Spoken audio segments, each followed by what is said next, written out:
già schermo intero. È già schermo intero. Bene, allora possiamo cominciare. La serata purtroppo non è propizia. Il professor Krainz è costretto dallo sciopero ad intervenire, sciopero dei trasporti, ad intervenire da remoto. E non è propizia anche perché il direttore della biblioteca è ammalato e non può essere qui presente e il tempo non ci aiuta, ma insomma cercheremo di rendere la serata la più proficua possibile nonostante tutte le avversità. E il professor Krainz non ha bisogno di grandi presentazioni perché è uno studioso molto conosciuto ed è stato ospite anche qui a Bassano in alcune occasioni. Ormai adesso mi ricordo una decina d'anni fa almeno è intervenuto qui a Bassano nell'ambito di un'iniziativa di libertà e giustizia. E il professor Krainz è stato docente ordinario di storia contemporanea all'Università di Teramo presso la facoltà di scienze della comunicazione e lì in quell'università ha fondato l'archivio audiovisivo della memoria abruzzese. Collabora con Repubblica, è stato editorialista anche del Piccolo di Trieste, lui che è friulano, almeno nato ad Udine, e collabora anche con la RAI, con il magazine di Rai Storia Italia in 4D. Per la televisione, per la RAI, tra l'altro ha prodotto molto materiale storico, vale la pena ricordare per Rai 3 nel 2005 Il Paese Mancato tratto da un suo saggio di quegli anni. Il Paese Mancato era stato presentato all'interno della serie La Grande Storia in prima serata. Le sue pubblicazioni sono numerose e si concentrano gli ambiti di ricerca inizialmente riguardavano la società rurale europea tra 8 e 900 e poi si sono spostati in particolare sulla storia della Repubblica Italiana e negli ultimi tempi sul rapporto tra media e comunicazione storica. Ha pubblicato numerosi saggi, molti per Donzelli, tra i quali vale la pena ricordare Padani e il mondo dei braccianti dall'Ottocento alla fuga dalle campagne, Il Paese Mancato, dal miracolo economico agli anni '80, Il Paese Mancato è l'Italia. Autobiografia di una Repubblica, le radici dell'Italia attuale, 2009, questo testo era stato presentato a Bassano, anche tra le altre cose, e poi insomma possiamo arrivare fino a Storia della Repubblica, l'Italia dalla liberazione ad oggi. Questa sera al centro della nostra attenzione c'è questo saggio, l'ultimo, prodotto dal professor Krainz, Ombre d'Europa, nazionalismi, memorie, usi politici della storia. Un saggio di una strettissima attualità, visti i drammi che stiamo vivendo e vista la necessità di una presenza sempre più consistente di un'Europa nel panorama internazionale che non è ancora unita e che anzi nell'uso della memoria al suo interno pare dividersi sempre di più. Questa sera discuteremo con il professor Krainz delle speranze, se non di unire la memoria, almeno di mettere a confronto le diverse memorie che nel nostro continente circolano. Io lascerei per qualche minuto la parola al professor Krainz, magari per presentare brevissimamente il testo, e poi comincerei, per rendere anche la serata più vivace, seguirà una sorta di discussione, insomma, su alcuni degli snodi fondamentali del saggio Ombre d'Europa. E quindi lascio per qualche minuto la parola al professor Krainz anche per introdursi al pubblico. Sì, lo ridurrò. Grazie a tutti i presenti. Me lo ridurrò a poche parole perché preferisco rispondere poi alle domande. Il libro nasce dalle difficoltà dell'Europa, nasce appunto in un'Europa che è stata posta alla prova da una pandemia terribile che ha evocato sciagure antiche, flagelli antichi, e da una invasione dell'Ucraina che sempre più esplicitamente nelle dichiarazioni di Putin è un'invasione dell'Occidente. Ecco, naturalmente i nodi che sono emersi di fronte a queste emergenze del tutto inaspettate, inattese, eccetera, sono nodi che stanno concentrando giustamente l'attenzione, ma proprio per rispondere a questi nodi il libro nasce dall'idea che non vada abbandonata una riflessione sulle difficoltà sorte dopo l'89, perché forse proprio partire da qui, cioè proprio partire da quel passaggio dall'entusiasmo alla delusione, dall'entusiasmo in qualche modo al disincanto, che ha segnato insomma in fondo i decenni post 89 insomma. Ecco, riflettere sul perché di queste difficoltà mi è sembrato importante. In tutto questo emergeva un altro aspetto come storico, mi aveva colpito molto, strettamente collegato, un aspetto che l'invasione dell'Ucraina da parte della Russia di Putin, e il modo come è stata dichiarata, annunciata, gestita, eccetera, mi ha sottolineato con molta forza, e cioè l'uso strumentale della storia da parte non solo di Putin, ma in generale dei nazionalisti.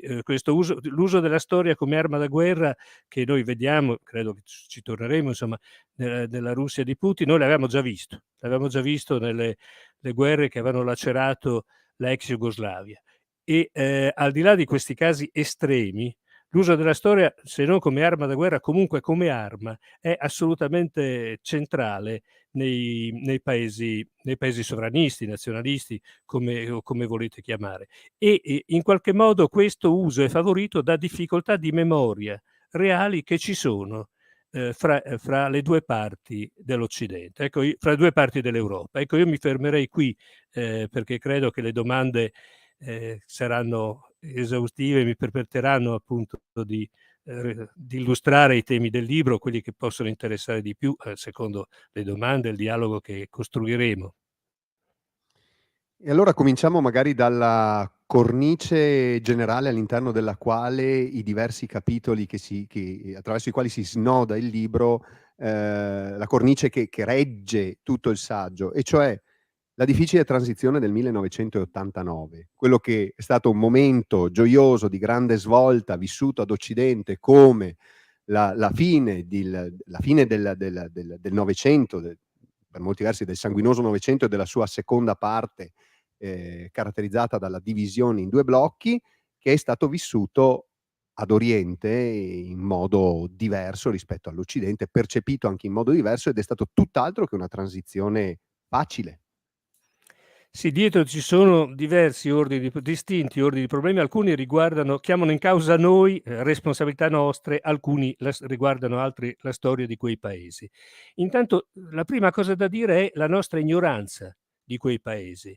Noi siamo giustamente negli anni '80 un ungherese, Konrad, ci diceva: voi avete vissuto per decenni con le spalle rivolte al muro di Berlino. E sempre negli anni '80 Milan Kundera aprì un dibattito molto ricco fra gli intellettuali del dissenso con un articolo che aveva come titolo "L'Occidente sequestrato", e diceva: noi Polonia, Ungheria, eccetera, noi siamo Occidente, ma l'Unione Sovietica ci ha sequestrati nel 45 e voi ci avete ignorati. E quindi questo è il primo elemento sullo sfondo, con cui che credo che sia difficile negare che questa responsabilità ce l'abbiamo. Vi furono poi tanto alcuni problemi generali colti già allora su diversi versanti da due voci, da due grandi protagonisti di quella transizione. A me ha molto colpito e oggi, riletto oggi, fa venire quasi i brividi per la capacità, per la lucidità, un discorso tenuto al Senato polacco nel 1990 da Bronisław Geremek. Geremek è uno storico di grandissimo rilievo, studioso dell'età moderna, dei poveri del Medioevo e dell'età moderna, ma voce importante di Solidarność. Nel 1990 lui inaugurò un convegno al Senato polacco sull'Europa, in cui disse: guardate, oggi nei nostri paesi, in tutti i nostri paesi, giustamente si festeggia, c'è giubilo, eccetera, ma attenzione, perché ci sono tre pericoli in paesi come i nostri che non hanno conosciuto una vera democrazia neanche prima del comunismo, che non hanno un'esperienza democratica, fa eccezione la Cecoslovacchia fra le due guerre, ma insomma in generale noi la democrazia non l'abbiamo mai, molti di questi paesi non l'hanno mai conosciuta. Ecco, in questi paesi ci sono tre pericoli, diceva Gierevek: il nazionalismo, il populismo e la tentazione dell'uomo forte. E lo spiegava. Nazionalismo. Beh, dice noi appunto di fronte all'oppressione sovietica il richiamo alla nazione era, insomma è un elemento di forza. Beh, ma il richiamo alla il nazionalismo, il richiamo alla nazione può degenerare in nazionalismo, che è una brutta bestia, il populismo. Ma ci hanno abituati alla demagogia, sono sirene che noi ascoltiamo e quindi il rischio del riemergere dei populismi di altra forma è molto forte. E poi la tentazione dell'uomo forte. Perché appunto, diceva Gehrig, in paesi che non hanno avuto una vera democrazia, che non hanno un costume democratico consolidato, di fronte alla prima difficoltà la tentazione della scorciatoia è forte e la democrazia è difficile, insomma, sostanzialmente. Ecco, su un altro versante, sempre nel 1990, un protagonista ancor di maggior rilievo, Václav Havel, in questo caso della Cecoslovacchia, il primo presidente non comunista della Cecoslovacchia, faceva una riflessione estremamente importante. Guardate che Havel è stato uno dei principali sostenitori del ritorno in Europa, come diceva lui. E Havel diceva, beh, questo adesso noi stiamo andando verso un grande allargamento, anzi lui si impegnò seriamente per andare verso questo allargamento, ma è grande questo allargamento. Si tratta di ripensare l'Europa nel suo insieme. Questo va rifatto, altrimenti rischierebbe di sembrare perlomeno un'annessione. Ecco, la via indicata da Havel non fu seguita. I nuovi entrati nel 2004 i parlamenti dei nuovi paesi dovettero semplicemente approvare migliaia di pagine di leggi comunitarie, l'acquis communautaire. Beh, non si può amare molto l'Europa in questo modo. E c'è poi un ultimo aspetto che riguarda le difficoltà della transizione, il modo in cui fu affrontato il passaggio dai regimi comunisti, dall'economia dei regimi comunisti alla democrazia. Ecco, in forme diverse, insomma, ma moltissimi osservatori sottolineano un aspetto. Siamo negli anni 90, all'indomani degli anni 80, insomma, siamo in anni in cui soffiava forte il vento del neoliberismo e molti osservano, Rupnik ad esempio, in un libro molto bello, Senza il muro, lo ha osservato molto bene, ecco, osservano, badate, si confuse la democrazia liberale con il liberismo economico. Sembrò che l'unica via possibile della transizione fosse una liberalizzazione selvaggia. E ne conseguirono licenziamenti privatizzazioni selvagge, licenziamenti a raffica, disoccupazione e così, e erosione anche di quello stato sociale che pur in forme distorte, eccetera, quei regimi pur avevano. Un protagonista testimone come Michnik, molto, molto presto, disse molto amaramente: beh, gli operai delle grandi fabbriche che aderivano a Solidarnosc furono le prime vittime delle libertà da loro conquistate. Furono licenziati non come attivisti, ma semplicemente di fronte allo smantellamento. Perché nel mondo prigione del comunismo, diceva Michnik, il carceriere si occupa di non far morire di fame i carcerati, e nel mondo libero nessuno se ne occupa. Guardate, qui c'è una differenza sostanziale, c'è una differenza sostanziale rispetto alla parte occidentale dell'Europa. Da noi, nell'Occidente europeo, nell'Occidente del post 45, diciamo, per così dire, la democrazia, il consolidamento della democrazia, il ritorno della democrazia, nel nostro caso, un caso tedesco e così via, si intrecciò strettamente all'affermarsi o al consolidarsi del welfare, dello Stato sociale, della protezione sociale. Democrazia e protezione sociale, rafforzamento della protezione sociale andarono insieme. In questi paesi la democrazia si accoppiò allo smantellamento, all'erosione della protezione sociale, sia pur nelle forme distorte che aveva. Ecco, io credo che alcuni di questi aspetti siano da tenere presente. Come disse Barbara Spinelli, nell'epoca credo della crisi del 2008, i paesi nuovi dell'Europa dell'Est furono inscatolati, no? Nell'Unione Europea piuttosto che essere integrati, e furono inscatolati portandosi dietro delle memorie ben diverse del Novecento, in particolare della seconda metà del Novecento, e delle memorie diverse anche rispetto alla costruzione europea. E magari potremmo proseguire ora con mettere in luce queste memorie diverse su alcuni nodi fondamentali. Il primo è quello, per esempio, della memoria della Shoah confrontata con la memoria dei Gulag, in cui, rispetto alle quali una sinistra europea occidentale è stata, rispetto alla memoria dei Gulag, piuttosto indulgente, mentre nell'Est quel processo di smantellamento a favore dell'Unione Sovietica e degli Stati dell'Est fu vissuto in maniera traumatica. E l'altro nodo della memoria fondamentale è quello rispetto alla costruzione europea, memoria sulla costruzione europea rispetto alla quale Occidente e Oriente hanno due vissuti completamente opposti. Cominciamo magari dalla memoria delle tragedie del Novecento. Beh, io partirei però appunto forse da questo ultimo, cioè sì, delle tragedie del Novecento, del modo diverso in cui sono stati vissuti. Perché c'è un tema, prima di giungere al Shoah, al Gulag, che sono temi centrali, ma c'è un tema proprio che attiene esattamente a queste cose che abbiamo detto adesso, che riguarda la costruzione europea. È stato detto, insomma, tra l'altro un intellettuale francese molto pungente, insomma, molto anomalo, diciamo.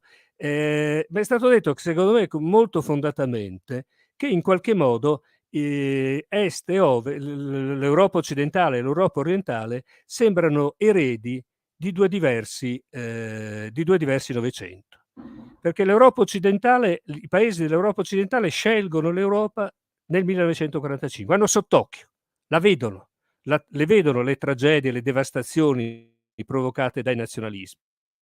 E quindi di fronte a queste tragedie l'idea di rinunciare a parti della propria sovranità, cioè costruire l'Europa, fare delle cessioni di sovranità, come si usa in termini, si usa dire, insomma, era naturale. Per evitare quelle tragedie tutto era giusto. E badate, la prima cessione di sovranità, che è un termine burocratico, fu una cessione di sovranità enorme ed è del 1950, 50 decisa, ed è la Comunità del Carbone e dell'Acciaio. Cosa voleva dire? Rinunciare al controllo nazionale di risorse decisive per l'industria e per la guerra.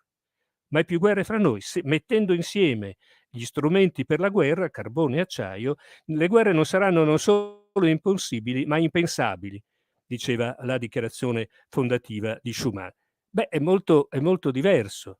È molto diverso il vissuto di paesi che entrano nell'Europa dopo decenni di dominazione sovietica ammantata di internazionalismo, dopo decenni in cui la loro sovranità è stata espropriata. Beh, nel momento in cui la riconquistano, beh, insomma, non si fa molto è difficile, non si fa con entusiasmo, non si torna con entusiasmo a cederne dei pezzi, a cedere delle parti. Ed è su questo diverso vissuto che fanno leva in modo orribile, diciamo, i leader del sovranismo. Guardate, cioè, senza capire questa differenza rispetto alla cessione di sovranità, per dirla in questi termini, insomma, noi non capiamo perché possano essere detti normalmente e abitualmente da Viktor Orbán, il leader ungherese, dei discorsi che a noi sembrano delle pure e semplici farneticazioni, perché Orbán mette sullo stesso piano le dichiarazioni di Bruxelles sui diritti, sulla democrazia di diritto, con i diktat sovietici. Non solo, i diktat di Bruxelles, diktat di Mosca. E non solo, dice che l'homo bruxellicus è esattamente la stessa cosa dell'homo sovieticus. Come Mosca, dice Orbán, voleva distruggere l'identità, la cultura, la tradizione ungherese imponendo un modello sovietico, così appunto l'Europa, Bruxelles vuole distruggere l'identità, la cultura, eccetera, ungherese, imponendo un unico modello omologato dalla dalla globalizzazione. Ecco, l'altro aspetto che ci avvicina appunto al passaggio Gulag e Shoah, diciamo, ma e anche questo non va dimenticato, è il significato diverso che hanno avuto nelle due parti d'Europa, che ha avuto l'antifascismo nelle due parti dell'Europa. Perché a Occidente l'antifascismo porta alla democrazia, è la resistenza, eccetera, è la base della costruzione o della ricostruzione, della riconquista della democrazia. Beh, nei paesi dell'Est l'antifascismo è stato per decenni l'ideologia di Stato di regimi autoritari. Il termine usato nella Germania dell'Est per definire il muro di Berlino era muro di protezione antifascista. Beh, è difficile amare l'antifascismo se lo si identifica con il muro. E questo ci porta appunto a un nodo centrale, appunto al modo diverso con cui si fanno i conti con la Shoah e il Gulag. Ecco, in Occidente i conti con la Shoah sono fondativi. Pensiamo al percorso della Germania, c'è un'immagine che ci parla dell'Europa. La prima immagine che ci parla realmente dell'Europa, in fondo, è l'immagine del presidente tedesco Brandt inginocchiato nel ghetto di Varsavia nel 1970. E badate, per dire che grande paese è poi la Germania, nel 50° anniversario di quell'avvenimento nel 2020, la Germania ha emanato una moneta di 2 euro con l'immagine della Kniefall von Warschau, della genuflessione di Varsavia, e un francobollo.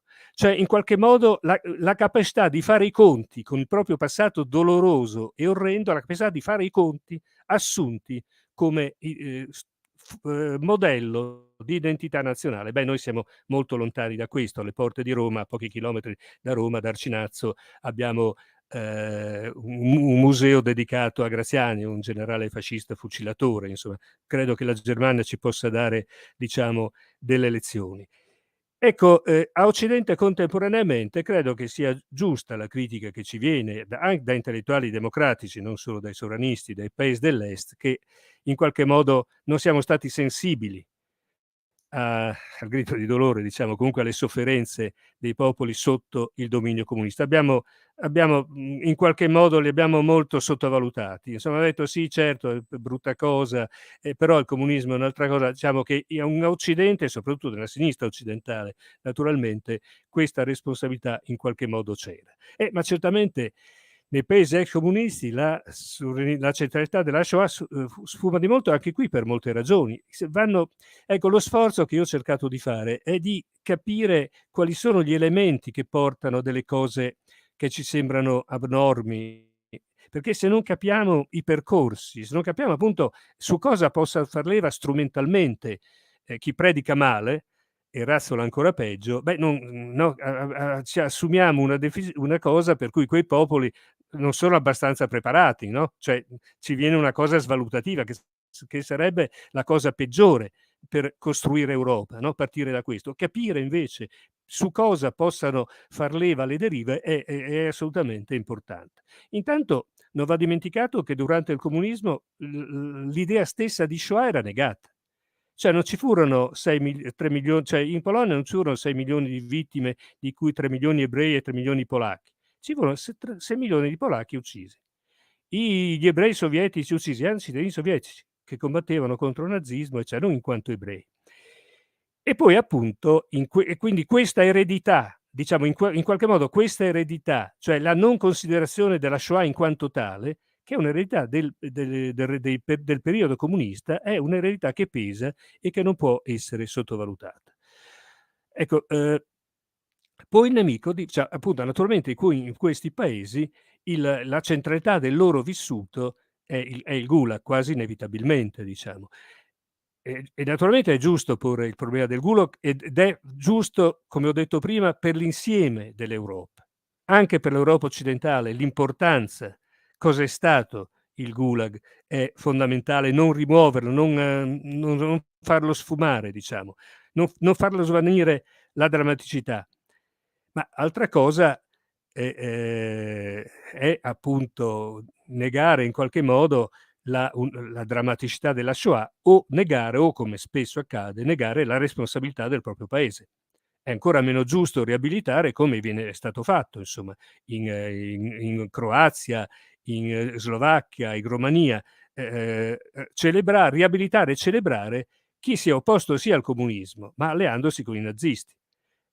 Appunto Ante Pavelic in Croazia, Monsignor Tiso in Slovacchia, Antonescu e la Guardia di Ferro in Romania, eccetera. Cioè, in altri termini, è giusto rimuovere il monumento ai soldati sovietici a Tallinn è molto meno giusto, cioè è ovviamente il contrario del giusto, erigere monumenti ai combattenti lettoni che hanno combattuto sì per la libertà, fra virgolette, ma nelle fila dell'SS. Guardate, io su questo a me è capitato proprio l'anno in cui questi paesi baltici entravano in Europa, io ho avuto una sensazione di vero straniamento visitando a Vilnius il Museo delle Vittime dei Genocidi. Poi ha cambiato nome, allora si chiamava così. Beh, il genocidio era uno solo nella trattazione del museo, e di quello che nei paesi baltici chiamano il genocidio comunista. Viene dai paesi baltici l'addizione dei 2 genocidi. Allora badate, questo museo è fatto in un locale che era stato sia sede della Gestapo che della GPU, del KGB. Beh, la parte delle persecuzioni sovietiche era enfatizzata, enorme.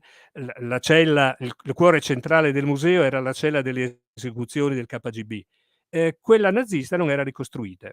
I curatori dicevano in modo abbastanza grottesco, nell'opuscolo di distinzione, dicevano in modo abbastanza grottesco che appunto di quella nazista non erano rimasti reperti. Peccato che fossero del tutto trovati in altri posti anche i reperti di quella comunista, quindi cioè, era un artificio comunque. Badate, Vilnius è un luogo dove la Shoah è stata pesantissima, non ce n'era traccia. Per avere pesantissima, Vilnius era considerata la Gerusalemme del Nord, decine di sinagoghe, una presenza ebraica fortissima, scomparsa. Di tutto questo nel Museo delle Vittime dei Genocidi non c'era traccia. Beh, in qualche modo appunto lo shock l'abbiamo avuto al momento stesso dell'ingresso di questi paesi in Europa. Nel 2005, diciamo in qualche modo il 2005, che appunto c'era l'anniversario della fine della guerra mondiale, ci sono 2 eventi a distanza di poche ore.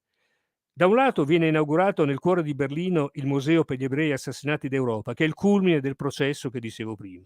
D'altro lato Lituania ed Estonia disertano le celebrazioni moscovite del 60° anniversario della fine della guerra, della sconfitta del nazismo.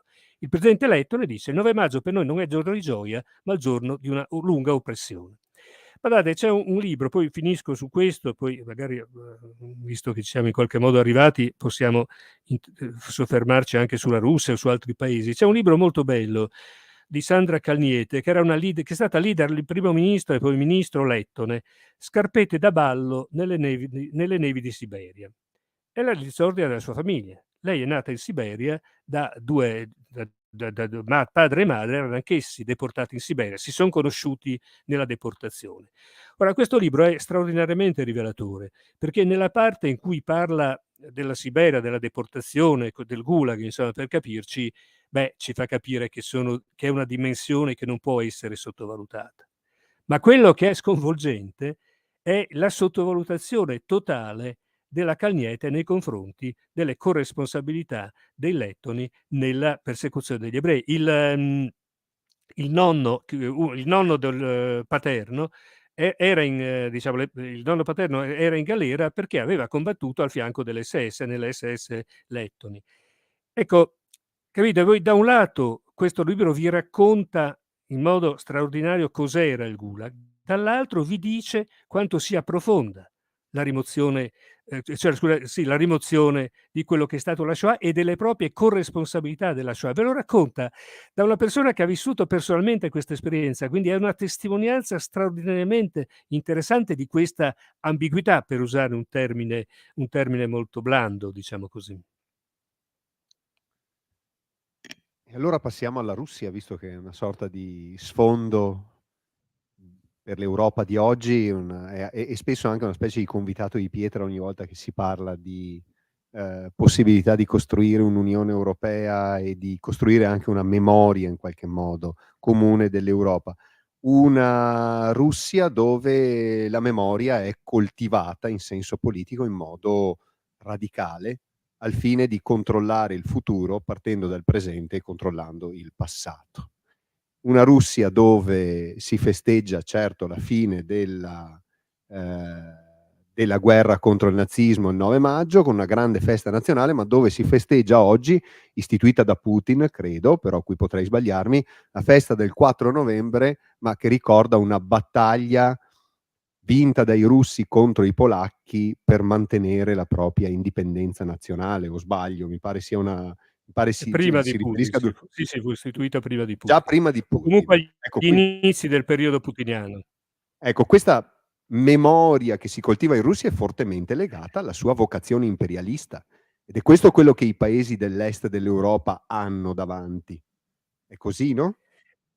Qui ci sono 2 elementi molto importanti. Naturalmente, appunto, quello noi abbiamo sott'occhio e vediamo ogni giorno l'uso della storia, appunto, come arma da guerra. Ma era tutto preparato, cioè nel senso che, voglio dire, capisco che è un episodio minore, ma insomma io avevo finito il capitoletto sulla Russia 2 giorni prima, esattamente 2 giorni prima dell'invasione, dell'Ucraina.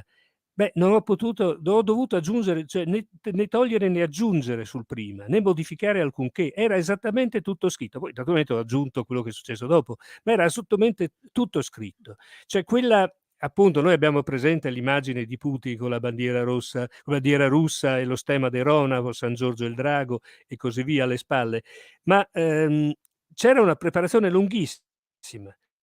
E questa, preparazione a questo uso della storia aggressivo e da parte dello Stato, con un progetto imperiale, come dicevi, da parte dello Stato, è, va notato subito, è un'inversione di tendenza radicale rispetto alla glasnost, alla trasparenza di Gorbaciov. Forse ricorderete, insomma, in fondo la riforme di Gorbaciov iniziano quando Gorbaciov dice: "Bisogna riempire le pagine bianche", cioè le pagine censurate della nostra storia. E è in quel clima che appunto nasce Memorial, un Memorial, il Sakharov, la memoria del Gulag, eccetera. Alla vigilia dell'invasione dell'Ucraina, Memorial viene chiuso e il cerchio si chiude. E è un cerchio che Putin inizia a chiudere fin dall'inizio. Cioè, e badate, questa è una cosa molto importante perché non è solo putiniana, è una caratteristica comune anche agli altri paesi sovranisti, Polonia, ai leader sovranisti, diciamo. Adesso la Polonia non è più un paese sovranista, almeno speriamo che non lo sia, ma insomma, rispetto comune ai leader sovranisti. E cioè appunto l'idea che è compito del governo imporre una storia nazionale basata su orgoglio e onore. Una storia che nel caso appunto della Russia, al suo culmine nella grande guerra patriottica contro il nazismo, collocata in una più lunga storia che da Pietro il Grande arriva a Stalin e fino a Gagarin, le imprese spaziali e così via. È nel 2005 che Putin dice: il dissolvimento dell'URSS è la più grande tragedia etico-politica del XX secolo. Beh, se era la più grande tragedia etico-politica, forse era possibile capire che lui intendeva invertire la tendenza. Ecco, non rimpianto del comunismo, ma una grande madre Russia capace di imporsi nel mondo. Guardate, allora sui giovani c'è quello che avevamo detto e su cui torneremo, torno subito, cioè l'uso dell'insegnamento, l'uso dell'indottrinamento, diciamo. Ma nelle generazioni più anziane gioca un altro elemento. C'è un libro anche qui strepitoso di Svetlana Alexievich, Vite di seconda mano, che è basato, un librone, perché Alexievich fa parlare le persone. E queste sono interviste a persone relativamente anziane, e quello che emerge è un enorme rimpianto della Russia come grande potenza, non del comunismo, della Russia come grande potenza.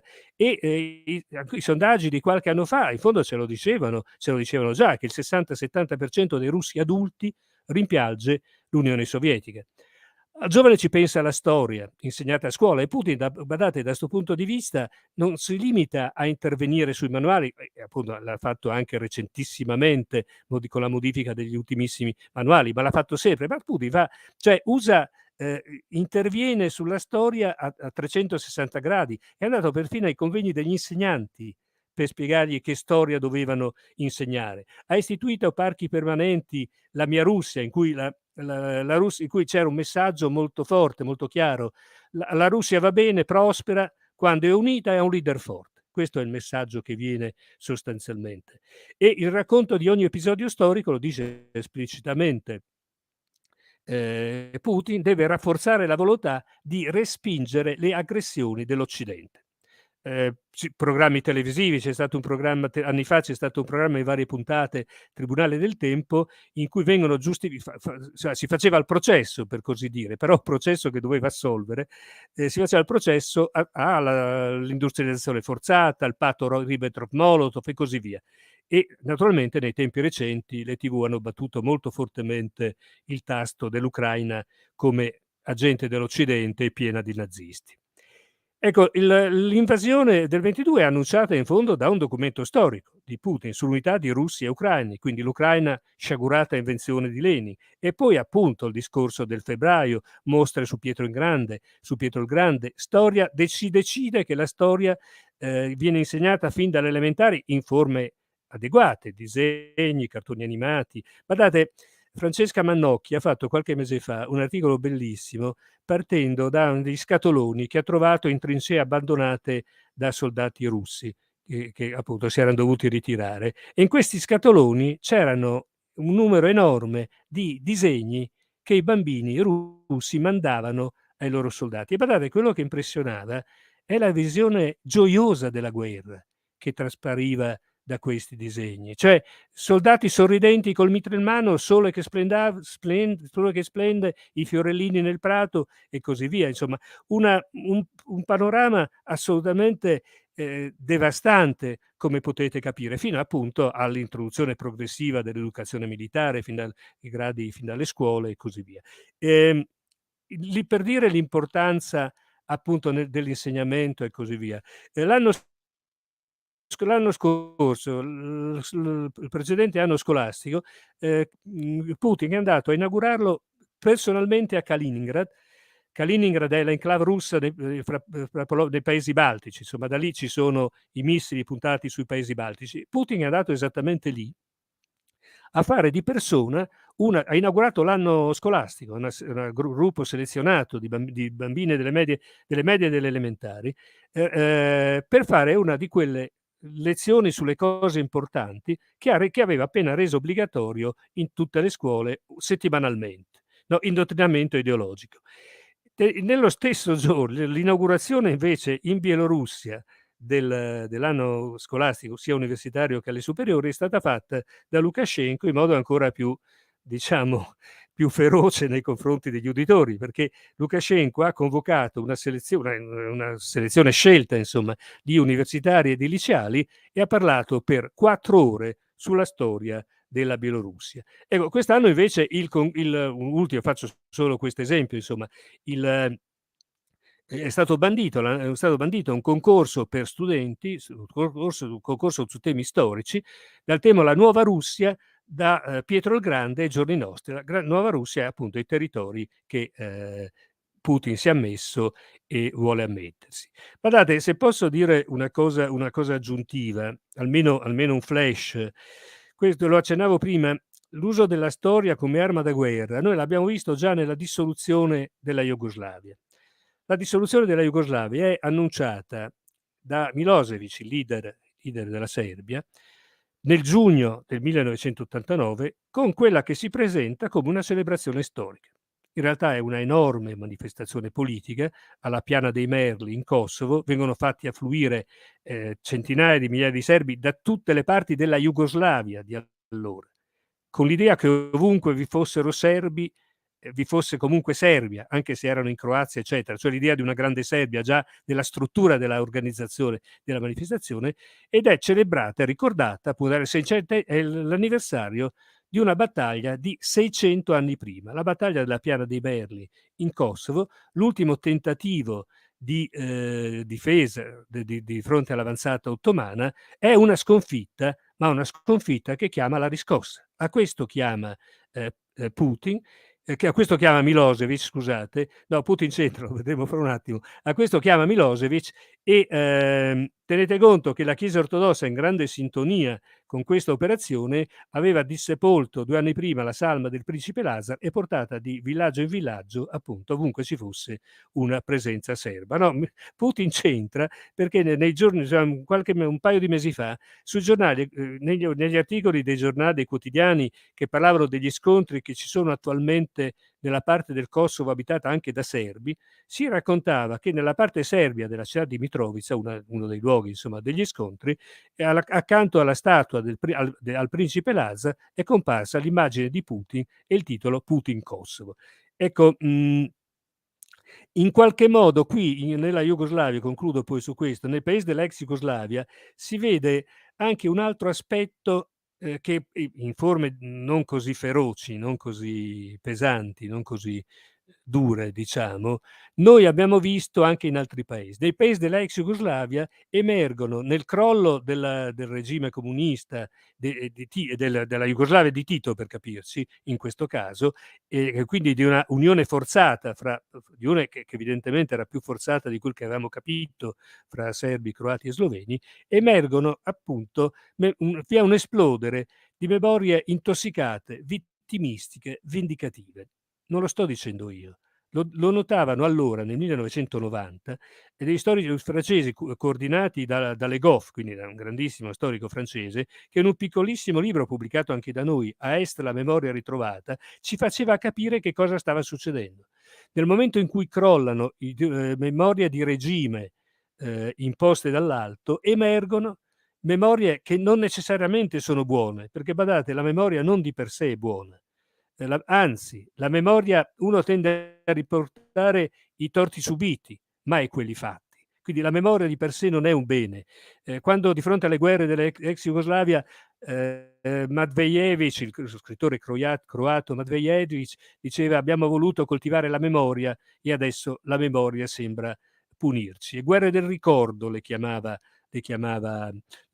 quelle guerre Agnes Heller, un articolo che è comparso su Unità nel 93, cioè nel vivo, e su questo comunque potremmo semmai ritornare, ma mi fermerei qui per questa parte.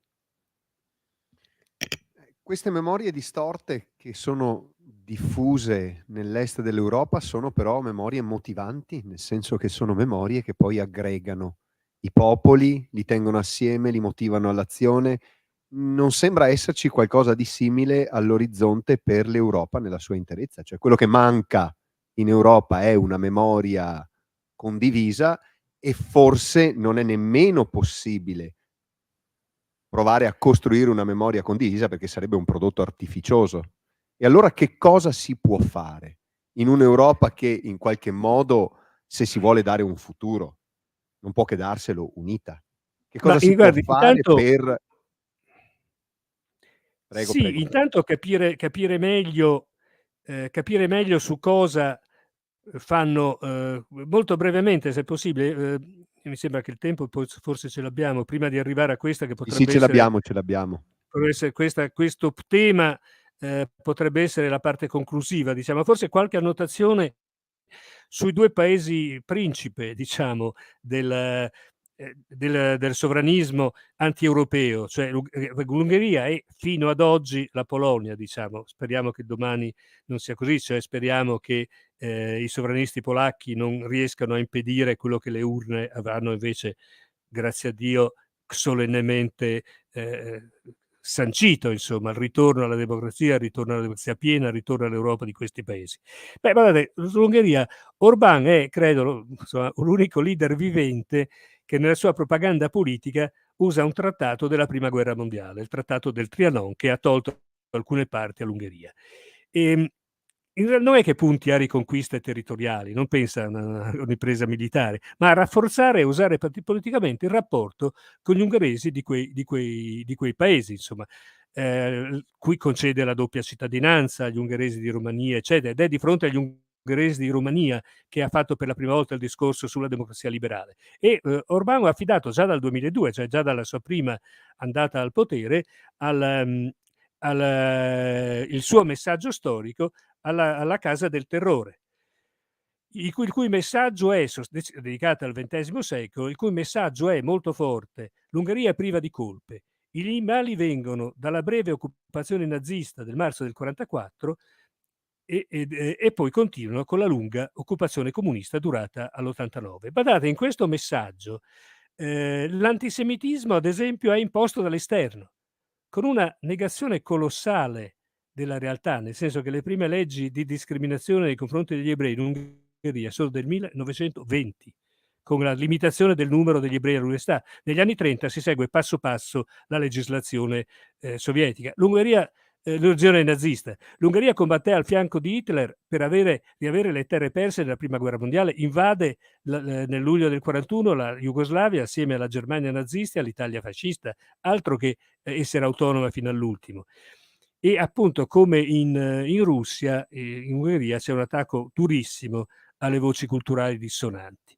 La Polonia è estremamente importante per altri versi, in parte anche per il tema che sollevavi prima, cioè il nodo della Shoah e delle responsabilità dei singoli paesi della Shoah.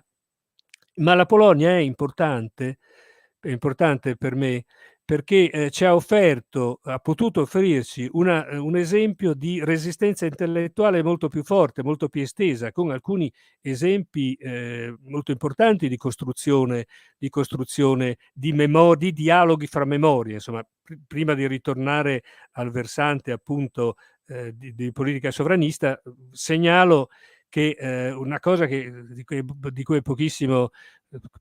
c'è pochissima notizia in Italia, ma che un paio d'anni fa è terminata positivamente, il lavoro della Commissione Storica Congiunta Tedesco-Polacco per un manuale tedesco congiunto, un manuale di storia congiunto tedesco-polacco. Guardate, se pensiamo alle lacerazioni che ci sono state fra quei popoli, magari ci torniamo, forse non riusciamo neanche a capire l'importanza enorme di questa cosa. Ecco, naturalmente il nodo della Shoah è nel dibattito polacco importante. La prima fase post-89 vede l'apertura di una riflessione critica, non facile. Ancora nel 1985 aveva provocato forti reazioni il filmato di Lanzmann, Shoah, cui parlava appunto, faceva parlare appunto delle responsabilità polacche nella Shoah. E poi appunto c'è la grande pugno nello stomaco, la grande verità svelata da un libro del 2000 di Grossman, I carnefici della porta accanto. Cioè racconta un pogrom fatto direttamente da polacchi nel corso della guerra, a Jedwabne. I nazisti c'erano, guardavano, erano presenti, ma gli attivi, metà di un paese polacco, ha scritto Gross, trucidarono l'altra metà. Il problema è che c'è un nodo come quella tragedia e altre pongono alla riflessione storica la prima domanda: si può essere nella storia sia carnefici che vittime? La risposta è sicuramente sì. Ogni popolo in qualche modo nella sua storia è stato sia carnefice che vittima. Lo sono stati perfino i tedeschi come vittime, perché dopo il nazismo hanno visto una delle cose più rimosse della storia europea, l'espulsione di 11, 12, 13 milioni di tedeschi da luoghi in cui avevano vissuto fino a quel momento, dalla Polonia, 8 milioni dalla Polonia a seguito degli spostamenti dei confini, 3 milioni dai Sudeti, insomma un esodo istriano moltiplicato per 40. Questo hanno sofferto i tedeschi. Ecco, di fronte a quelle rivelazioni ci furono due risposte. Il presidente di allora, Kwasniewski, ex socialista, ex comunista riformatore, diciamo, assunse pienamente le responsabilità e disse: proviamo vergogna, dolore e vergogna per questo evento, cui si contrappose appunto il partito di giustizia, partito che poi ha dato al governo molto a lungo, insomma, i sovranisti, diritto e giustizia, e appunto che ha assunto fin da allora, fino ai primi anni del 2000, la politica della storia come compito, come proprio compito, cioè come dovere dello Stato e della politica, non diritto, ma dovere dello Stato, del governo, di avere una propria politica della storia. E in qualche modo con la svalutazione di una riflessione critica sul proprio passato, l'intellettuale principe Novak, di questa tendenza di storici conservatori, insomma nazionalisti, appunto ha parlato, disse no, la storiografia critica è una storiografia della vergogna, è una parente del romanzo giallo che cerca vergogne, colpe, eccetera, nel passato. Bisogna dare una visione eroica della Polonia. Polonia martire ed eroe. Se ci pensate, in qualche modo una visione ottocentesca di nazione, no? In fondo un nazionalismo ottocentesco, un nazionalismo da Ino di Mameli, letteralmente, no? Vittime, Noi siamo da secoli calpesti e derisi, ma al tempo stesso eroi. L'Italia sede possibili eroi, o comunque destinati a essere eroi. L'Italia sedesta dell'Ermo Scipio se cinta la testa. Anche qui può sembrare strano, sembra un po' meno strano se ricordiamo che la Polonia è scomparsa dalle carte geografiche europee, dalle spartizioni di fine Settecento fino alla fine della Prima Guerra Mondiale. L'inno polacco inizia con le parole la Polonia, scusate, non è ancora perita. Ecco, voi capite che c'è qualcosa su cui il nazionalismo di quei paesi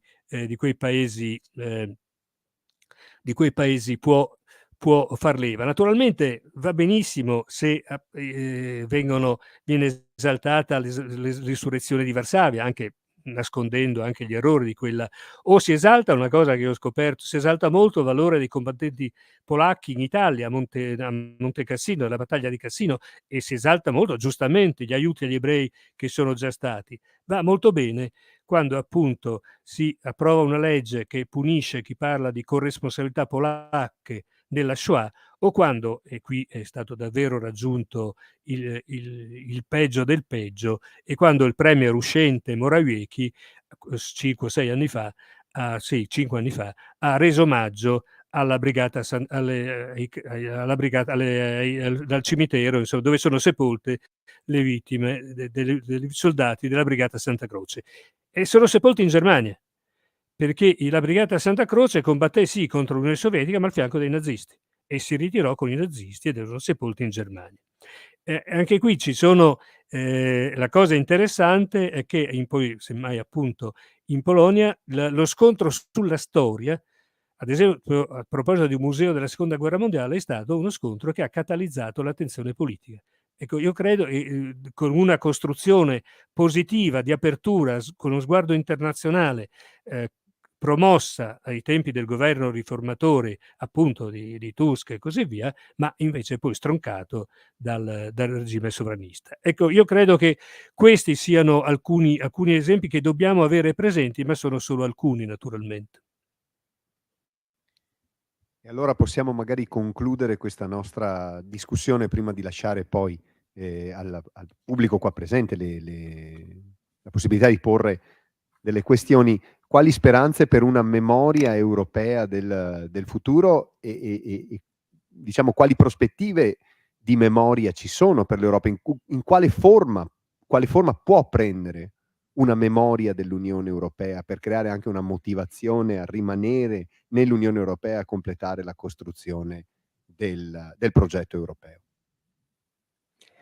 Sì, io dico subito che a me non piace, insomma, io non amo affatto un termine che viene spesso usato, di memoria condivisa, perché lo trovo non solo impossibile, la memoria, una contraddizione in termini. La memoria è la cosa più soggettiva che ci possa essere, no? E quindi la memoria condivisa è una contraddizione in termini, a meno che per me, insomma, qualche volta dico, non troppo scherzando, che mi sembrerebbe un incubo orwelliano, cioè una memoria imposta a tutti di forza, perché non ci può essere, ci può essere un'altra cosa che è stata sintetizzata in modo splendido, secondo me, da Paul Ricoeur: ricordare con l'aiuto delle memorie altrui. Cioè ricordare con le proprie memorie, che non puoi negare, ma capendo anche le memorie degli altri. Guardate, un esempio, e noi abbiamo dei momenti simbolici molto forti di questo, una propria memoria che però comprende anche quella degli altri.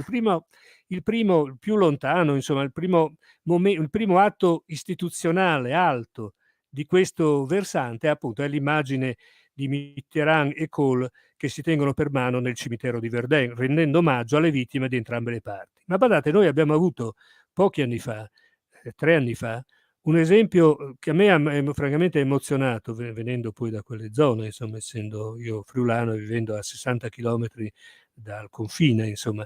Il viaggio a Trieste del presidente Mattarella e del presidente sloveno Borut Pahor, che si tenevano per mano appunto in luoghi del dolore di opposti dolori, del dolore di entrambi. La foiba, il luogo che era simbolo delle foibe a Basovizza, e al tempo stesso appunto al tempo stesso il luogo dove furono fucilati 3 indipendentisti sloveni, con una sola tenendosi per mano, con una dando insieme la stessa corona, quasi a dire: non ci sono i morti degli uni e degli altri, sono tutti morti nostri, di questo nostro terribile Novecento che vogliamo superare. Guardate, perché dico non memoria condivisa, ma confronto fra memorie? Restiamo all'Istria, ma il figlio di un esule istriano non potrà mai avere la stessa memoria del figlio di uno sloveno o croato perseguitato dal fascismo, ma può capire anche il dolore degli altri, può capire, mantenendo il proprio dolore, può capire anche il dolore e le sofferenze degli altri. Questo è lo sforzo di ricostruzione. Poi c'è un altro aspetto che ci porta dalla memoria alla storia, se volete. Guarda, un'altra cosa che mi ha molto colpito facendo questo libro è scoprire, non li conoscevo, confesso, i testi delle le conferenze fatte negli anni 30 da Stefan Zweig in molte città europee, anche a Roma, anche in Italia.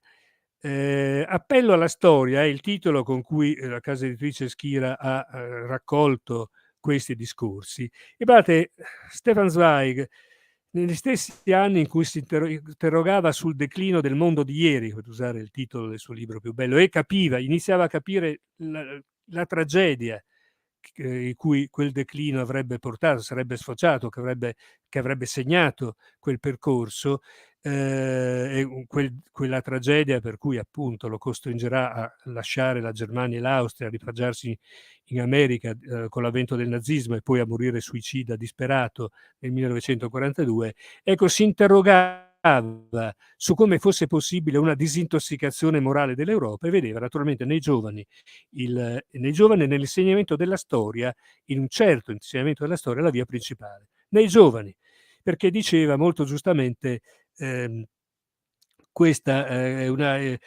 questo è un periodo è frutto, la disintossicazione morale sarà un compito lungo, perché il Dia d'Europa non è qualcosa di naturale, non è come l'idea di nazione, di patria. L'idea d'Europa è il frutto lungamente coltivato di un pensiero elevato, e quindi partire dai giovani. E negli anni 30 Zweig immaginava un enorme Erasmus.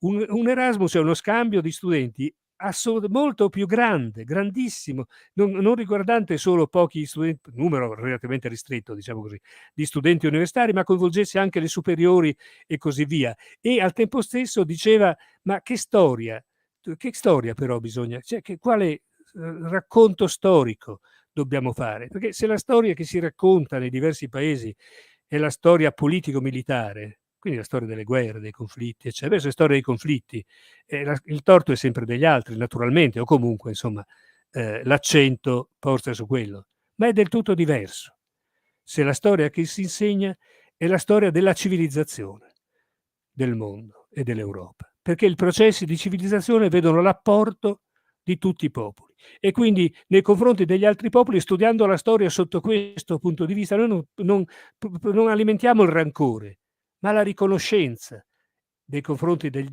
contributo degli altri, e degli altri si alimenta naturalmente la riconoscenza nei confronti del nostro contributo. Ecco, io credo che queste illuminazioni, queste riflessioni, devo dire, disperate, nel senso che di speranza, ma in un clima in cui la margine della speranza lo vedeva restringersi, Zweig, io trovo che siano molto importanti. E prima parlavamo dei difficili rapporti, delle lacerazioni fra Germania e Polonia, cioè le devastazioni del nazismo da un lato, e all'indomani della guerra le espulsioni di appunto milioni di polacchi, di milioni di tedeschi dalla Polonia, in seguito anche allo spostamento dei confini. Guardate, l'avvio del dialogo fra questi paesi fu iniziato, inascoltato in realtà, perché pochi l'ascoltarono, da un appello emozionante, straordinario, dei vescovi polacchi ai vescovi tedeschi del 1965, cioè 65. Noi perdoniamo e chiediamo perdono. Noi perdoniamo i crimini del nazismo e chiediamo perdono per i crimini nostri, cioè per l'espulsione dei tedeschi fatte dai polacchi. E badate che in questa cosa la cosa difficile non è perdonare, la cosa difficile è chiedere perdono.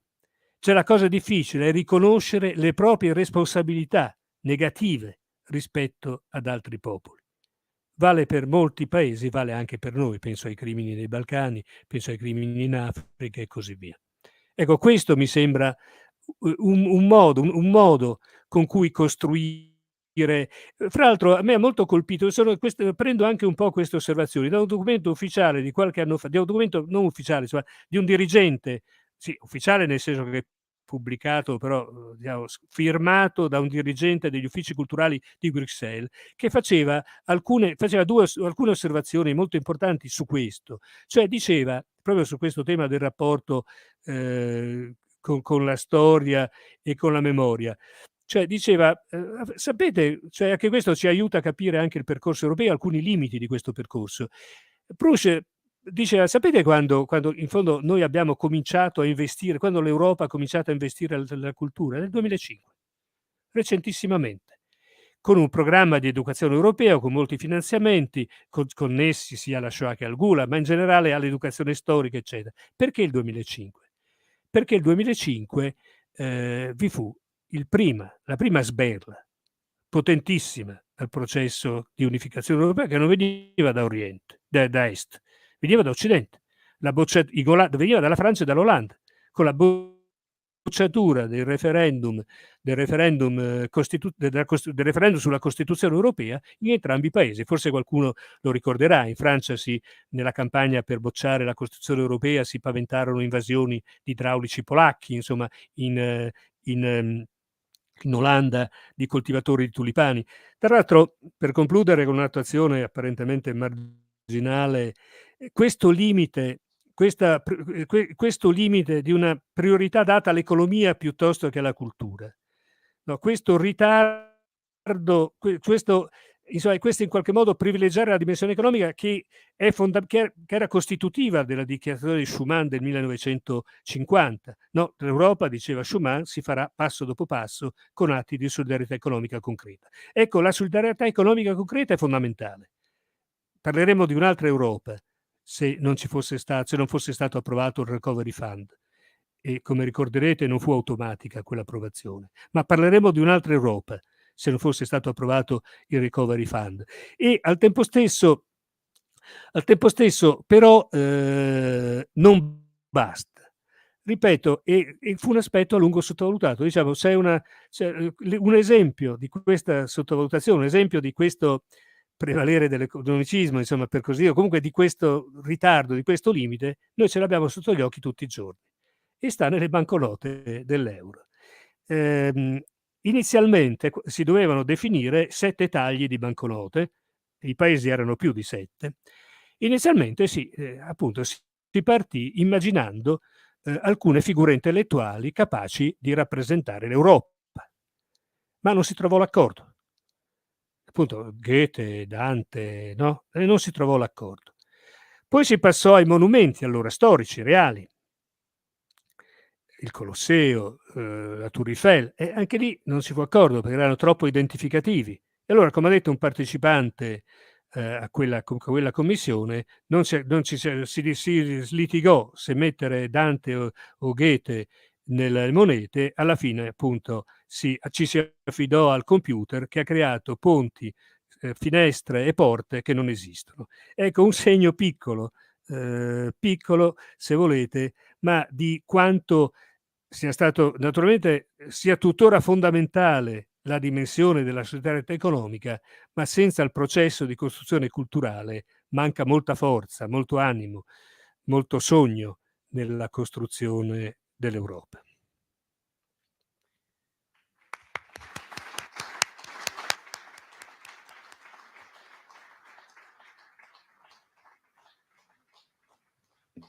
Bene, ringraziamo il professor Krainz per questo, credo, interessante questa interessante presentazione del suo testo modulata in forma di dialogo, e possiamo passare adesso alle domande. Con una notazione: il professor Krainz non potrebbe sentire le vostre domande, non potrà sentire le vostre domande se le farete dal pubblico, quindi se le farete da lì le raccoglierò io e poi gliele comunicherò, altrimenti se preferite potrete alzarvi e venire a fare direttamente qui la vostra domanda. Scegliete voi da fare, io eventualmente ve lo chiedo nel momento in cui alzerete la mano, vi chiederò se preferite venire qui accanto a me oppure se preferite rimanere al vostro posto. Io comunico la domanda al professor Krainz. Preferisce rimanere lì? Sì.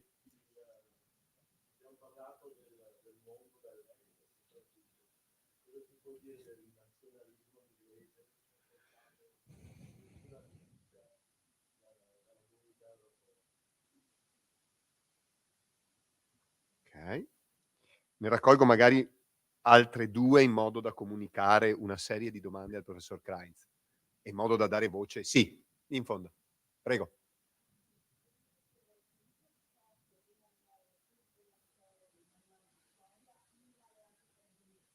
Mm-hmm.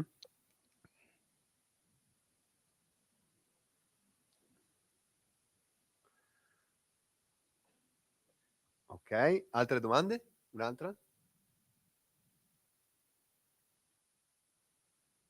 Va bene, intanto allora faccio queste 2 domande. Si chiede se il nazionalismo inglese non sia anche non sia da prendere in considerazione anche come caso emblematico di un ritorno al passato che ha poi portato ad una uscita dall'Europa, dall'Unione Europea, della Gran Bretagna, quindi come fattore che ha spinto un paese che pur ha avuto le sue difficoltà nell'integrarsi all'interno della compagine europea fuori ad un certo punto da quella compagine. Poi si chiede anche se non vi sia anche nei manuali di storia dei paesi dell'Europa occidentale, quindi quelli di più lunga tradizione democratica, un uso distorto della storia. Le lascio la parola. Tocca a me. Bene. Sì, in qualche modo c'è i manuali di storia fanno un trade union fra queste 2 cose. Fanno la trade union, dico subito il trade union visto che l'ho accennato, perché mi hanno molto colpito un articolo di una ventina d'anni fa, un saggio, che analizzava i manuali di storia inglesi. Fra l'altro la riflessione sui libri di storia sarebbe un punto da coltivare moltissimo. Sono meritori l'Istituto Tedesco Eckert, vi collaborò la Fondazione Agnelli in Italia, ma sono cose sottovalutate e invece importantissime. Ecco, comunque in questi studi la rassegna dei manuali inglesi che veniva fatta allora faceva capire la Brexit, perché la diffidenza nei confronti dell'Europa, il fatto che sì, ci siamo dovuti entrare perché a quel punto non si poteva fare a meno, però c'è questa adesione con riserva, insomma, che era frutto anche delle pulsioni anti-europee del periodo di Margaret Thatcher. Però la Thatcher non è che ha dovuto fare un decreto, no? Cavalcava in qualche modo sentimenti presenti, e non è un caso che l'Inghilterra entri nel 73 e entri e basta, cioè sia non entri in Schengen, non c'entri nell'euro, cioè sia contraria a qualsiasi possibile ulteriore cessione di sovranità. Ma questo non è una inversione di tendenza, questa è la continuazione di una tradizione inglese. Cioè Winston Churchill era il più grande sostenitore dell'Unione Europea, naturalmente senza l'Inghilterra. Cioè, ma questa era la sua posizione esplicita, insistita. Lui poi insisteva molto perché l'Europa si unisse, ma dava per scontato che non c'entrava niente, insomma, che l'Inghilterra non c'entrava niente, che insomma, il rimedio, cioè, era l'Europa continentale che ha provocato tutti i guai, le dannazioni, prima guerra mondiale, seconda guerra mondiale, cioè, si mettessero d'accordo loro per impedire i disastri, noi cosa c'entriamo? No, questo spirito più di lungo periodo, diciamo, è un elemento presente, e Margaret Thatcher non ha avuto bisogno di fare, se non di alimentare con il suo discorso, con l'influenza politica, intellettuale e culturale, tendenze già presenti, diciamo, nel paese. Ehm, e nell'Occidente, quindi questo come esempio occidentale mi sembra una cosa non piccola, diciamo. Ma vede, allora io trovo che sostanzialmente il problema rispetto ai manuali, che mi sembra un discorso fondamentale, e non a caso prima ho citato quello tedesco-polacco per una cosa che mi preme dire subito. I manuali, c'è un primo problema. Beh, e allora intanto togliamo di mezzo il rischio di appunto, cioè io non credo che ci siano manipolazioni dall'alto. I tentativi che sono stati fatti in Occidente, ma anche da noi. Una ventina d'anni fa, quasi 18 anni fa, il presidente del Consiglio l'allora presidente del Consiglio regionale Lazio, Francesco Storace, Movimento Sociale Italiano, Alleanza Nazionale o quello che era allora, cercò di lanciare il processo e i libri di testo considerati tutti in blocco di sinistra, ma cade nel ridicolo, insomma. Cioè credo che ci sia un altro problema e che uno dei problemi sia appunto lo scarso attenzione al modo in cui il Novecento è stata vissuta dall'altra parte dell'Europa. Facevo prima questo esempio, l'esempio dell'espulsione dei tedeschi. Beh, voi trovate rarissime tracce solo di recentissimo nei manuali italiani. Guardate che stiamo parlando dell'Europa, del centro dell'Europa, stiamo parlando di un luogo da cui appunto fra gli anni, fine degli anni 30 alla fine della guerra è stata scomparsa, è stata cancellata con la Shoah la presenza ebraica. Nel dopoguerra scompaiono 12 milioni di tedeschi cacciati altrove, ricacciati a occidente. Beh, insomma, scompare il cuore dell'Europa, uno degli aspetti fondamentali della fisionomia europea, culturale europea, scompare. Badate, prima citavo Kaliningrad, no? Beh, Kaliningrad non è altro che la vecchia Königsberg, la patria di Kant. Voi oggi e dove è cresciuta Hannah Arendt. Voi oggi non ci molti l'hanno scoperto appunto in seguito alla guerra, all'invasione dell'Ucraina da parte della Russia. Ecco, cosa c'è di più grave dell'ignoranza di una cosa così enorme nei nostri libri di testo? Quindi credo che il problema sia ampliare la visione. E qui appunto arriviamo al dunque, diciamo. Ovviamente chiunque abbia una qualche rapporto anche superficiale con la scuola, gli insegnanti non devo assolutamente dirlo io, ma la prima cosa che vi dirà è guardate che abbiamo già dei manuali di centinaia di pagine, non è che possiamo aggiungerne altri 400, altre 200, no? Cosa che è assolutamente vera. Quindi io credo, e in questo io ho trovato un esempio straordinario nel manuale tedesco-polacco, proprio di metodo, al di là dell'importanza del fatto in sé. Io credo che sia necessario ripensare il tutto. Allora, vi dico come l'hanno risolta, come il problema è stato affrontato nel manuale tedesco-polacco. C'è una parte molto sintetica sui fatti, con dei link per gli approfondimenti. Naturalmente il link a studi seri, non a Wikipedia, insomma. No. Quindi una parte molto stringata di fatti essenziali. Chiunque abbia insegnato sa che troppi fatti poi non si ricordano. Quindi una cosa molto stringata con link per l'approfondimento. Poi immagini, documenti su entrambi le parti, i pareri di storici di differente opinione e domande agli studenti. Io non so se questo, non lo propongo come toccasana, dico solo che se non avviamo una riflessione su come riformare lo stesso strumento manuale, non riusciamo a dare una risposta a quella che secondo me, appunto per rispondere alla seconda domanda, è il vero problema. Cioè non tanto un uso distorto sì, ma non per malafede, diciamo, per un eurocentrismo che è Europa occidentale centrista, diciamo, per una visione molto spostata sulle nostre visioni. Guardate, a me, appunto, quando entrarono questi paesi, io insegnavo appunto all'Università di Teramo, come è stato detto, per un mezzo secondo, per porre il problema, avevo pensato a fare una specie di scherzo agli esami, cioè chiedere a qualche studente un tema di svolgere, insomma, un tema a piacere sulla storia della Romania o della Bulgaria.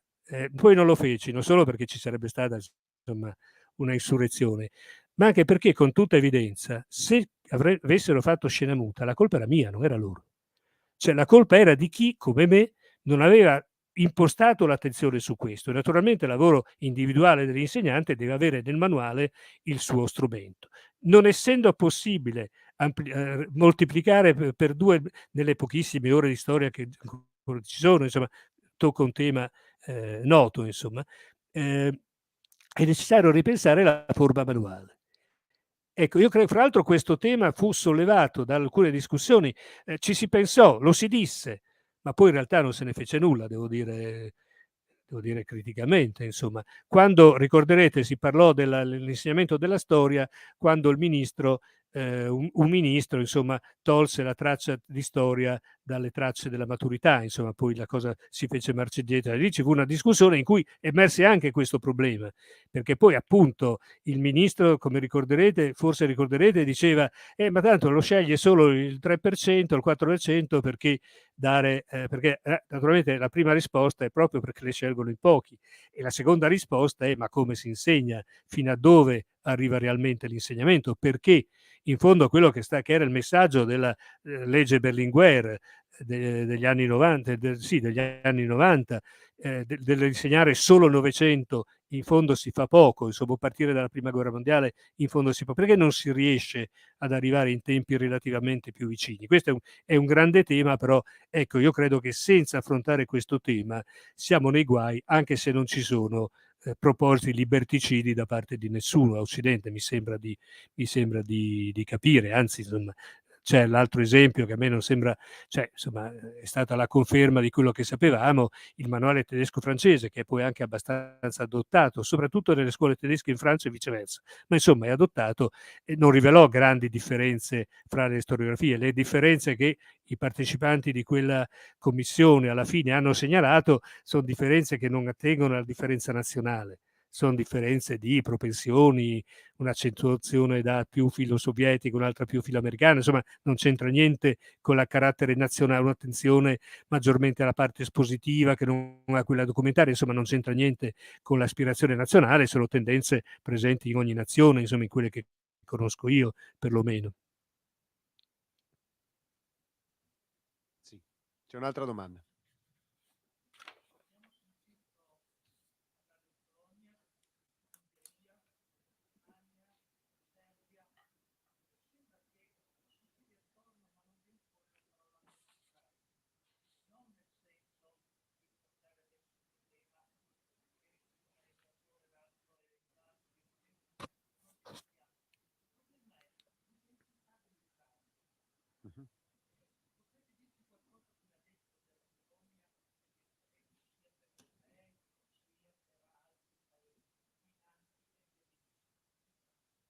Ecco, questa magari la pongo subito come domanda, vista l'attualità del tema. Si chiede come in Ucraina l'identità nazionale si declini, immagino, nell'insegnamento della storia. Allora è stato presentato il caso polacco, il caso ungherese, si è parlato molto di Germania, della riflessione sulla storia tedesca in Germania, e invece in Ucraina il problema come è posto e come si declina poi la risoluzione del problema dell'insegnamento della storia in Ucraina?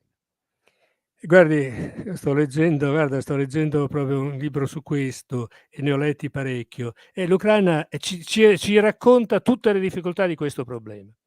Parto dal rapporto con la Polonia e poi arrivo, cioè, premettendo però che il primo ragionamento che dobbiamo fare è appunto che ci sono aree diverse all'interno dell'Ucraina. Ci sono nella parte orientale e meridionale delle parti non solo russofone, ma anche più vicine alla tradizione russa, sono presenti, a Occidente non ci sono, eccetera. Ma il rapporto Polonia-Ucraina, badate, è interessantissimo.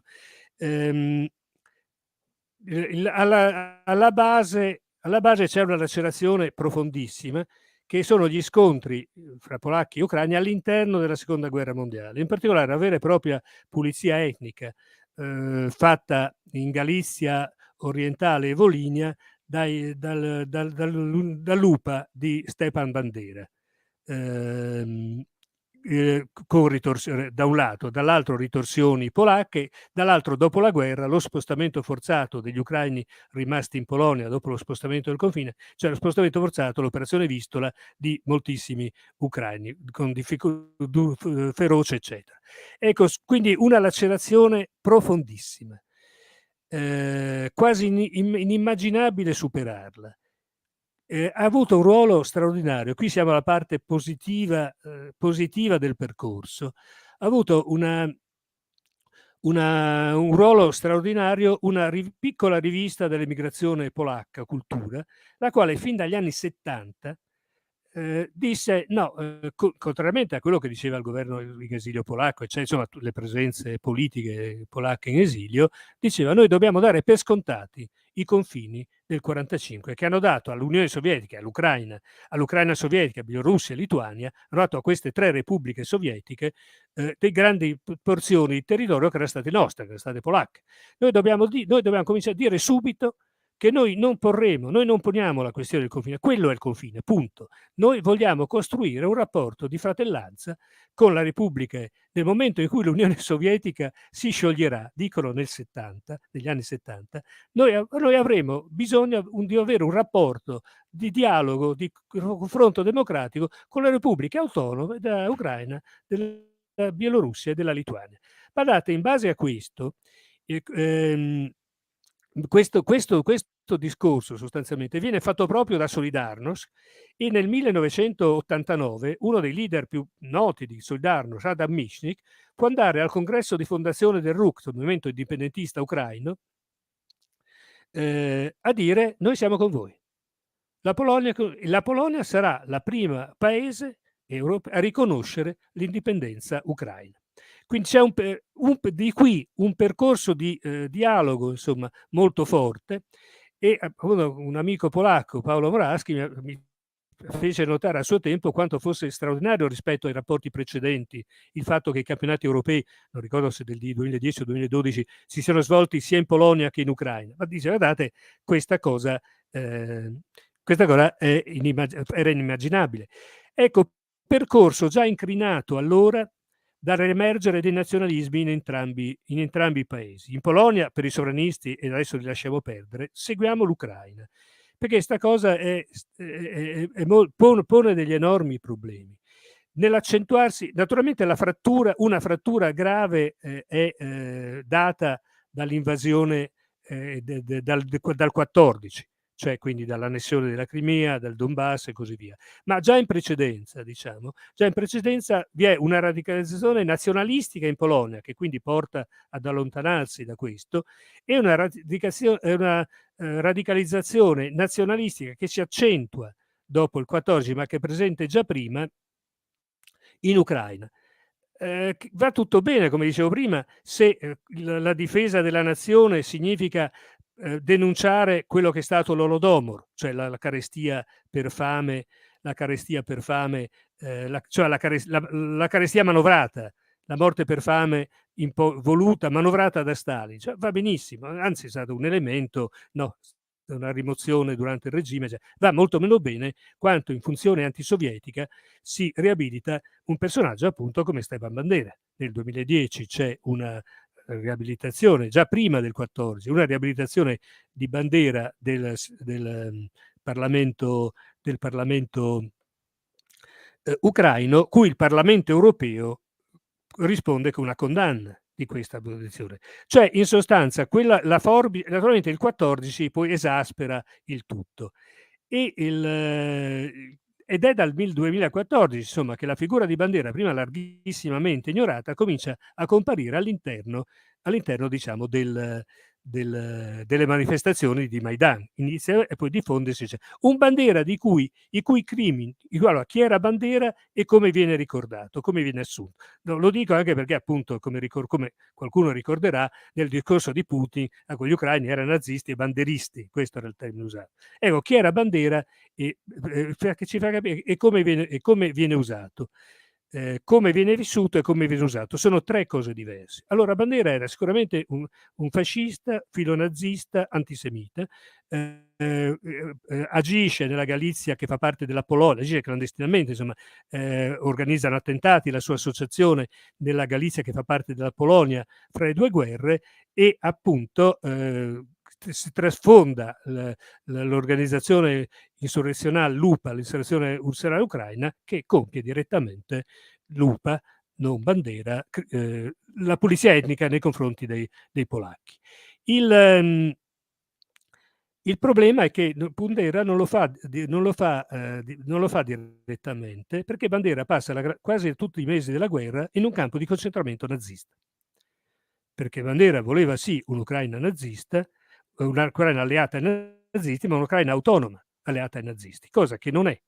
E quindi Bandera è mandato nel campo di concentramento di Sachsenhausen, con qualche riguardo, ma insomma riguardi da campo di concentramento, 2 suoi fratelli muoiono ad Auschwitz come altri dirigenti della cosa, poi è ripescato, viene liberato nell'ultimo periodo perché la Germania ha bisogno appunto di tutte le forze per fare l'ultimo tentativo contro l'Unione Sovietica. Allora naturalmente non è questo Bandera che ricompare nell'immaginario, nel racconto. Questa parte viene rimossa nell'esodo, nella diaspora ucraina e viene ripresentato un Bandera per metà inventato, comunque insomma trascurando, ignorando una parte dura della realtà. Giustamente insomma uno dei principali storico di Bandera ha detto che il silenzio ucraino sui crimini di Bandera equivale al silenzio nazista nei confronti del silenzio dei tedeschi, dei primi anni dei tedeschi di fronte ai crimini del nazismo. Quindi il Bandera che viene vissuto come eroe nazionale non è naturalmente quello reale, ma questo pone comunque un problema enorme perché non si può appunto rimediare, non si può omettere questo aspetto. Naturalmente dalla diaspora quello che viene recepito è poi nella Polonia degli Euromaidan e così via, in questa radicalizzazione post 2014, che paradossalmente appunto da un lato avvicina Polonia e Ucraina contro la Russia, d'altro lato appunto scatena crea un muro pesantissimo.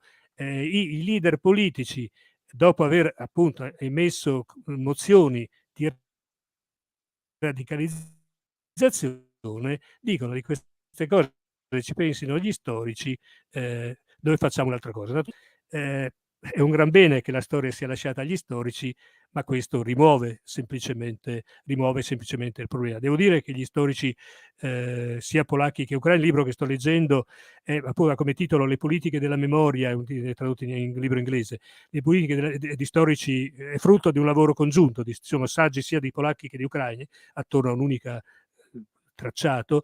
Come titolo Politiche della memoria in Polonia e Ucraina, dalla riconciliazione alla delinetta conciliazione, cioè i percorsi di questo. Quindi lì c'è un nodo durissimo di memoria e aggiungete naturalmente che nella radicalità della polemica antirussa e delle scelte che vengono fatte ha pesato naturalmente la frattura del 2014, l'invasione russa, l'annessione della Crimea. Anche da questo punto di vista diciamo eufemisticamente che le condizioni delle popolazioni russofone non erano migliorate, diciamo, in questa radicalizzazione. Ecco, l'Ucraina, la Polonia e la Russia ci pongono nel loro insieme, forse questo è il nodo più intricato, più difficile, ma che ci fa capire tutte le cose che entrano in gioco, cioè quanto i diversi vissuti e anche le diverse pulsioni che vengono nell'orientamento. Qui abbiamo un caso esemplare, no? La Polonia ha insistito e preme per il dialogo con l'Ucraina sul piano politico. Sul piano storico abbiamo la radicalizzazione. Non so se qualcuno di voi ha visto quello splendido film Confine Verde di Agnieszka Holland, in cui appunto è dedicato per per 2 ore e 25 minuti alle feroce che ci sono al confine con la Bielorussia nei confronti degli immigrati appunto della rotta balcanica, dei paesi dell'Africa, eccetera, e quindi feroce, durissime sia da parte dei polacchi che dei belorussi, e invece l'embrassade-nous nei confronti dei profughi polacchi. Tutto vero, ma al tempo stesso c'è da chiedersi che storia insegneranno a bambini ucraini nelle scuole polacche se questa è la visione dei due paesi radicalizzata. Quindi proprio quel nodo, questa domanda insomma, mi ha permesso di segnare uno dei nodi più irti con cui dobbiamo fare i conti. Dobbiamo fare i conti perché non c'è nessun editto che li risolve, c'è solo un lungo lavoro di costruzione. Credo che quello avviato dagli storici polacchi e ucraini, ancorché naturalmente minoritario, immagino, credo sia un percorso preziosissimo. Siamo purtroppo costretti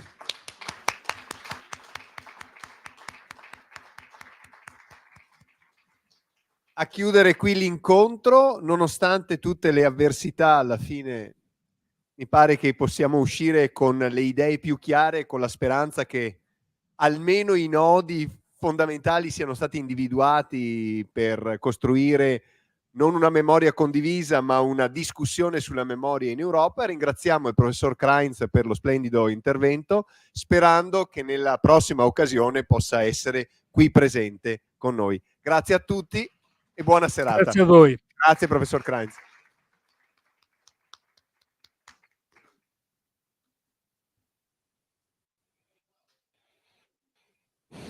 Museo chiude.